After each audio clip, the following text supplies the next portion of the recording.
Hello रफ्यू, welcome to my YouTube channel Himanshu Sain UPSC aspirants. दोस्तों, मैं आज प्राचीन भारत के चौथे एपिसोड में आपको मौर्य काल पढ़ाने वाला हूं। मौर्य काल में हम सबसे पहले चंद्रगुप्त मौर्य को पढ़ेंगे। हेलो रफ्यू, जैसा आप देख सकते हैं कि हम इस एपिसोड में मौर्य राजवंश पढ़ने वाले हैं। दोस्तों, अब हम यहाँ पढ़ेंगे स्रोत और स्वदेशी, लेखक, रचना और टिप्पणी। सबसे पहले हम अर्थशास्त्र की बात करते हैं। अर्थशास्त्र ईसा पूर्व चौथी शताब्दी। आर श्याम शास्त्री ने 1905 में ओरिएंटल लाइब्रेरी मैसूर में पांडुलिपि की खोज की थी, जो थी मौर्य प्रशासन संबंधी विवरण के द्वारा, और कैटल्य को इंडियन मैकियावेली भी कहा जाता है। दूसरी अगर मैं बात करूं तो ये किताब थी मुद्रा राक्षस, जिसके रचयिता थे विशाखदत्त, जो 5वीं शताब्दी में रची गई थी। इसमें नंदों को उखाड़ फेंकने के बाद चंद्रगुप्त और चाणक्य द्वारा मौर्य राजवंश की नींव रखने की कथा मौर्य क्रांति कहलाई। अब मैं तीसरी किताब की बात करता हूं। तीसरी किताब है हमारी हर्षचरित, जिसके लेखक हैं बाणभट्ट। यह 7वीं शताब्दी में रची गई थी, जिसमें मौर्य साम्राज्य का पतन, पुष्यमित्र शुंग द्वारा वीरदत्त की हत्या के बारे में बताया गया है। चौथी किताब है रासतरंगिणी, जो कल्हण द्वारा रचित थी, 12वीं शताब्दी में रचित हुई, और इसमें कश्मीर का इतिहास, मौर्य ने कश्मीर पर शासन किया है, अशोक ने श्रीनगर का निर्माण किया है। अब बात करते हैं पुराण की। पुराण में मौर्यों की वंशावली पाई गई। जातक में मौर्यों की सामाजिक आर्थिक स्थिति के बारे में बताया गया। परिष्ट पर्वन एक जैन कवि हेमचंद द्वारा रचित थी, जिसमें चंद्रगुप्त मौर्य श्रवण गोला गए और सलेखना किया। अब मैं बात करता हूँ विदेशी लेखकों की। इसमें मैगस्थनीज की इंडिका ग्रीक भाषा में लिखित थी, जिसमें हमने मौर्य प्रशासन का विस्तृत विवरण दिया गया है। स्ट्रैबो द्वारा रचित ज्योग्राफी ग्रीक भाषा में लिखित है, जिसमें चंद्रगुप्त मौर्य द्वारा सेल्यूकस निकेटर की बेटी हेलेन के साथ विवाह के बारे में बात करते हैं। अब मैं बात करता हूँ जस्टिन द्वारा रचित एन एपिटोम ग्रीक भाषा में लिखित किताब की।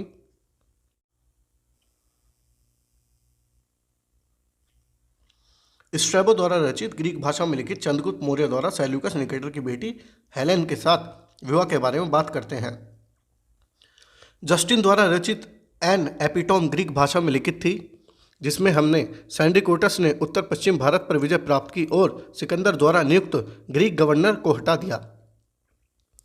एरियन का विवरण ग्रीक भाषा में लिखित था, जिसमें नंद के पास 2 लाख पैदल सेना, 60,000 घुड़सवार और 6,000 युद्ध हाथी थे। प्लिनी की नेचुरल हिस्ट्री लैटिन में लिखित थी। मौर्य के पास 6 लाख सेना, 30,000 घुड़सवार, 9,000 युद्ध हाथी और 8,000 रथ थे। वह रोमन था। चीनी स्रोत बताते हैं।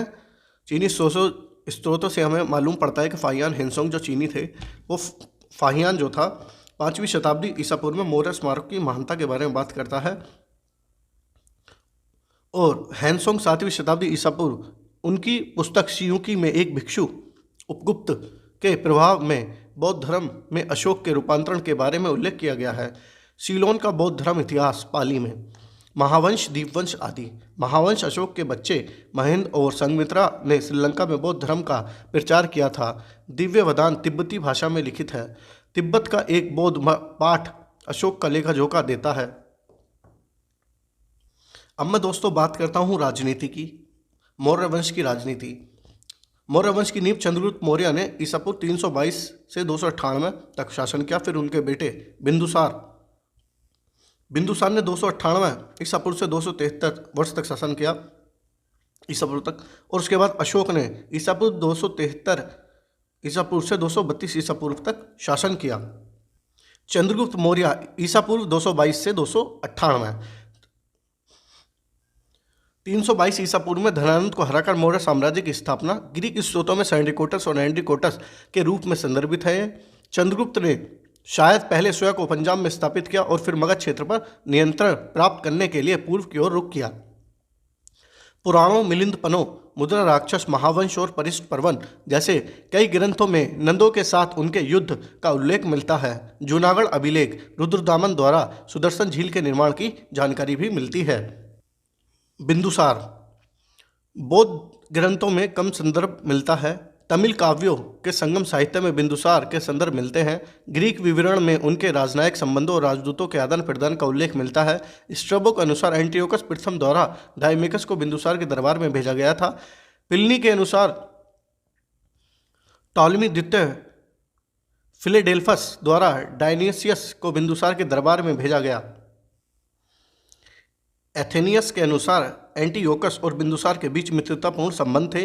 बिंदुसार ने आजीवक संप्रदाय को संरक्षण दिया था।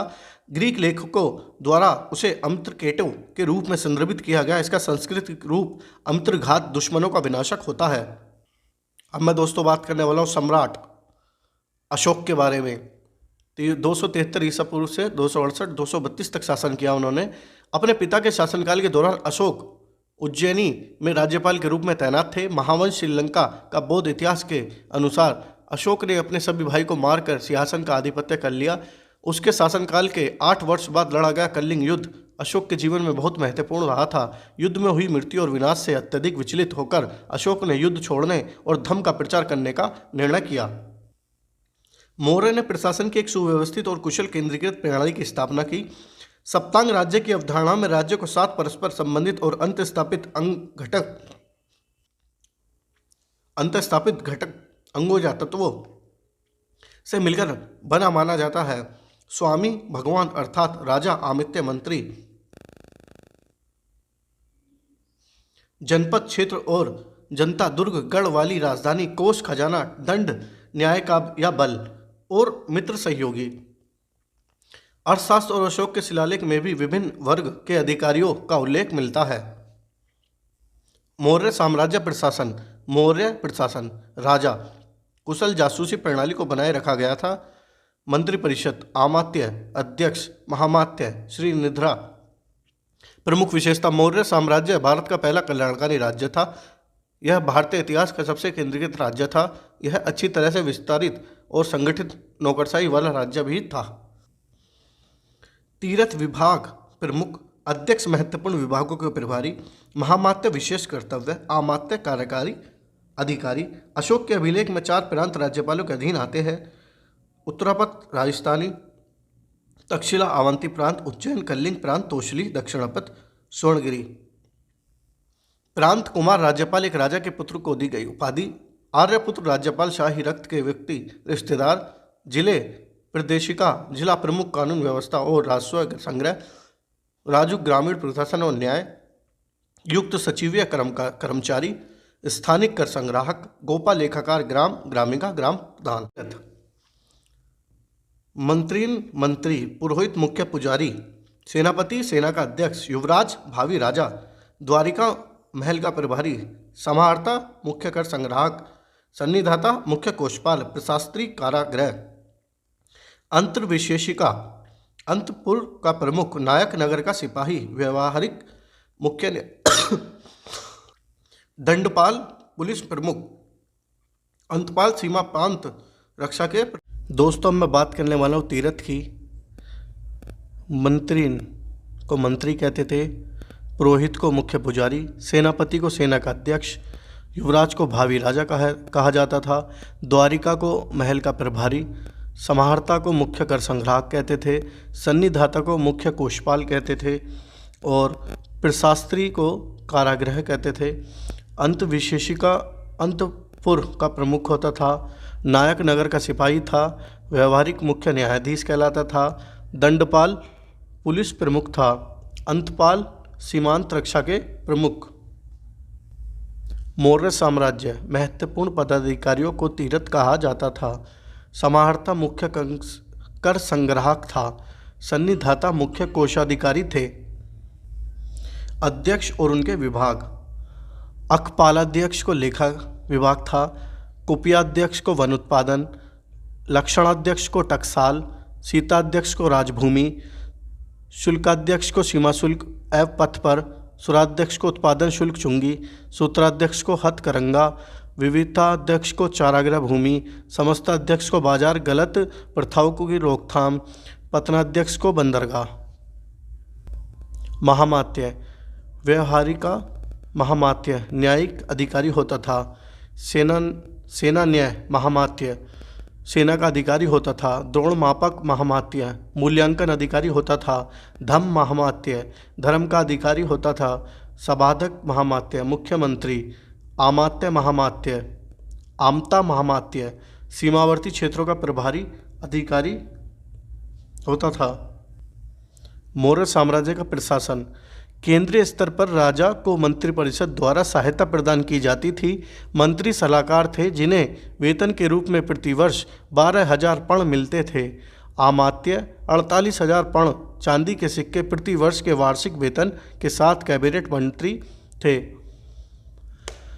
26 अध्यक्षों के साथ 27 विभाग थे। अध्यक्ष के बिना एकमात्र विभाग मत्स्य पालन था। मौर्य साम्राज्य प्रांतीय प्रशासन। साम्राज्य 4 प्रांतों में विभाजित था। दक्षिण, पूर्व, पश्चिम और मध्य तक्षशिला के राज्यपाल को मौर्य राज्य का उत्तराधिकारी बताया गया था। राज्यपालों को कुमार आमात्य कहा जाता था। उनकी सहायता के लिए प्रादेशिक मुख्य राजस्व अधिकारी, राजुक को राजस्व बंदोबस्त अधिकारी कहते थे, युक्त को कर संग्राहक, स्थानिक को स्थानीय प्रशासन का प्रमुख था। पाटलिपुत्र में 30 सदस्य के एक नगर बोर्ड का शासन था जिसे 6 समितियों में विभाजित किया गया था। मौर्य साम्राज्य की सैन्य प्रशासन की अगर मैं बात करूं तो यह भी 30 सदस्यों के एक बोर्ड द्वारा प्रबंधित किया गया था जो 6 समितियों में विभाजित था। प्रत्येक में 5 सदस्य थे। मौर्य साम्राज्य न्यायिक प्रशासन। मौर्य के लिए कानून का स्रोत उत्तर वैदिक युग में रचित शुक्र नीति थी। धर्मस्थीय दीवानी न्यायालय और कंठक शोधन फौजदारी न्यायालय थे। गुप्तचर प्रणाली मौर्य प्रशासन का एक महत्वपूर्ण भाग था। प्रमुख शाही गुप्तचर को पातिवेदक कहा जाता था जो सीधे राजा को रिपोर्ट करता था। महामात्य सर्प गुप्तचर विभाग का प्रधान था। कौटिल्य जासूसों को गूढ़ पुरुष कहते हैं। अशोक के शिलालेखों में उन्हें पातिवेदक और पुलिसानी कहा गया। मौर्य साम्राज्य राजस्व प्रशासन। राजस्व का मुख्य स्रोत भूमि कर या भाग था। हालांकि कई अतिरिक्त कर भी लगाए गए। हुलीवाकर हल के भाग पर कर, 10 मोली भाग फसलों को 10 प्रकार के विनाश से बचाने के लिए राज्य द्वारा एकत्रित किया गया कर। भूस्वामित्व 2 प्रकार के होते थे। पहला सीता राजकीय भूमि या ताज भूमि जो सीताध्यक्ष द्वारा प्रशासित की जाती थी। दूसरा इन भूमियों पर वृष्टि नामक बंधुआ मजदूरों से कृषि कराई जाती थी। प्रभारी अधिकारी को विशिष्ट वंदक कहा जाता था। मौर्य साम्राज्य मौर्यकालीन उद्योग। राज्य नियंत्रित खनन, शराब निर्माण, नमक और अन्य आवश्यक वस्तुएं थी। लोहे को छोड़कर सभी खानों के प्रभारी अकाराध्यक्ष थे। लोहाध्यक्ष लोह अयस्क खनन के प्रभारी थे। पर्णाध्यक्ष आवश्यक वस्तुओं के गुणवत्ता नियंत्रक थे। पोतवाध्यक्ष तुला मानाध्यक्ष बाट और माप के प्रभारी थे। मौर्यकालीन अर्थव्यवस्था की अगर मैं बात करूं तो मोटे तौर पर कृषि प्रधान। आर्यों के शासन में लोह हल का आविष्कार, साझा कृषि, भूमिहीन किसान, समस्या, उच्च लगान, मौसम, अकाल, प्रमुख उत्पादन गेहूं, जौ, बाजरा, कुछ चावल, सब्जियां, कपास, मसाला, काली मिर्च, अदरक, दालचीनी, केसर, वार्ता, कृषि, पशुपालन और वाणिज्य को सम्मिलित रूप से। मौर्यकालीन अर्थव्यवस्था। प्रत्यक्ष नियंत्रण। खनन और धातु विज्ञान में राज्य का एकाराध्यक्ष और लोहाध्यक्ष। राज्य भी कुछ वस्तुओं के उत्पादन में प्रत्यक्ष रूप से शामिल था। कर भाग भूराजस्व उपज का 1/4 व 1/6। वार्तनी सड़क कर। निष्काम्य न्यास शुल्क। विष्टि काम के रूप में दिए जाने वाला कर, जबरन मजदूरी। श्रेणी प्रणाली। श्रेणी कारीगरों और व्यापारियों के संघ श्रेष्ठी व्यापारिक श्रेणियों का नेतृत्व करता। श्रेणी धर्म। प्रत्येक श्रेणी को नियमों और मानदंडों द्वारा निर्देशित किया जाना। पाटलिपुत्री के श्रेणियों को छोड़कर अन्य श्रेणियों ने निजी मुद्रा जारी की। श्रेणियों द्वारा राज्य के नियंत्रण से उन्मुक्ति का दावा किया गया था जो धन उधार देने के व्यवसायों में संलग्न थे, अपनी निजी सेनाओं रखते थे जिन्हें श्रेणीबल कहा जाता था, और वे तकनीकी शिक्षा के केंद्र थे। बौद्ध और जैन साहित्य वैशाली में सदालपुत्र के बारे में बात करते हैं, जिनके नियंत्रण में 500 कुम्हारों की दुकान थी। महत्वपूर्ण श्रेणियां थीं। गिल्ड या श्रेणी व्यवसाय, सार्वभौम गतिशील व्यापारियों की श्रेणी, निगम शहर के व्यापारी संघ, पूग साहूकारों का संघ। आधांतरिक दक्कन में सबसे लोकप्रिय गिल्ड था। उन्होंने लिफ्ट सिंचाई में उपयोग किए जाने वाली घंटी यंत्र नामक हाइड्रोलिक इंजन का निर्माण किया। व्यापार, जातक कहानियों में देश के विभिन्न भागों में बड़ी मात्रा में माल ले जाने वाले कारवा व्यापारियों का बार बार उल्लेख मिलता है। मौर्य शासन द्वारा प्रदान की गई सुरक्षा ने आंतरिक व्यापार को फलने फूलने में समर्थ बनाया। पश्चिमी एशिया और मध्य एशिया के प्रमुख व्यापार मार्ग उत्तर पश्चिम भारत से होकर गुजरते थे। उत्तर भारत में मुख्य व्यापार मार्ग गंगा नदी के साथ हिमालय की तलहटी में था। मगध में राजगृह और वर्तमान इलाहाबाद के निकट कौशाम्बी जैसे प्रमुख केंद्र इस तरह से जुड़े हुए थे। मौर्य साम्राज्य मुद्रा प्रणाली, रूपदर्शक सोने की मुद्रा में मानक बनाए रखने वाला अधिकारी। अशोक पंच चिन्हित सिक्के। संचार प्रणाली, सबसे महत्वपूर्ण राजमार्ग पाटलिपुत्री से तक्षशिला राजमार्ग शाही राजमार्ग था। उज्जैन से कन्याकुमारी तक जाने वाले राजमार्ग को दक्षिणावर्ती मार्ग कहा जाता था। उज्जैन सभी संचार और परिवहन प्रणालियों को केंद्रीय बिंदु था। मैगस्थनीज के अनुसार एग्रोनोमोई नामक शाही अधिकारी संचार प्रणालियों के प्रभारी अधिकारी थे। सामाजिक परिस्थिति, मैगस्थनीज ने भारतीय लोगों को 7 स्तरों में विभाजित किया। 7 समूह इस प्रकार थे: दार्शनिक, किसान, चारावाह, शिकारी, कारीगर और व्यापारी, सैनिक, पर्यवेक्षक और राजाओं के सलाहकार। अर्थशास्त्र में मजदूरी, बधवा मजदूरी और दास श्रम का उल्लेख है। कर्मकार शब्द उस व्यक्ति को संदर्भित करता है जो मजदूरी के बदले में काम करता है। ब्राह्मणवाद में महिलाओं की स्थिति निम्न थी। अशोक का धम्म उद्देश्य राजनीतिक या धार्मिक। राहुलवाद सुत से प्रेरित। श्रमण निग्रोध और उपगुप्त का प्रभाव। तीसरी बौद्ध संगति महावंश और दीपवंश। उन्हें बुद्ध के अवशेषों को पुनर्वितरित करने और हर महत्वपूर्ण शहर में स्तूप में स्थापित करने का श्रेय दिया जाता है। उन्होंने बौद्ध धर्म के अपने संदेशों का धम्म का प्रसार शिलालेखों के माध्यम से किया। अहिंसा का विषय अशोक के धम्म का एक महत्वपूर्ण पहलू है। अच्छा आचरण और सामाजिक उत्तरदायित्व धम्म का भाग थे। अशोक के धम्म का एक अन्य महत्वपूर्ण पहलू विभिन्न संप्रदायों या धार्मिक समुदायों के लोगों के बीच आपसी सम्मान और सहमति का निर्माण करना था। 12वां शिलालेख, अशोक ने अपने अभिषेक के 13 वर्ष बाद धम्म महामात्रों का एक विशेष संवर्ग बनाया। यद्यपि अशोक स्वयं ही धम्म संदेश के मुख्य प्रसारक थे। विहार यात्रा धम्म यात्रा, लुम्बिनी यात्रा रुमंदेई अभिलेख।